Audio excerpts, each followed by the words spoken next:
ഈ നേരെ കാണുന്നതാണ് മേരുകുളം സിറ്റി.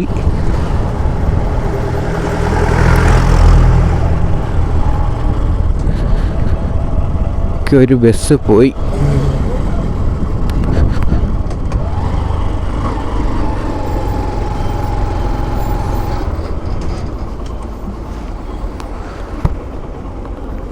നമുക്ക് ഇവിടുന്ന് റൈറ്റാണ് പോകേണ്ടത്.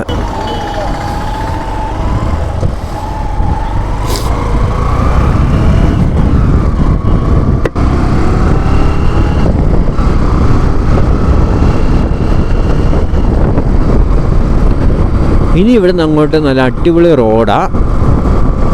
നമ്മൾ ഇതിൻ്റെ താഴെക്കൂടെയൊക്കെ കയറി വന്നേ. അപ്പം ഇവിടെ നോക്കിയാൽ നമുക്ക് ആ സ്കൂൾ കാണാൻ പറ്റും. Saint Mary's higher secondary school Merukulam. നല്ല സ്കൂളാണ്. കഴിഞ്ഞ വർഷം ഇവിടെയായിരുന്നു കലോത്സവം നടന്നത്.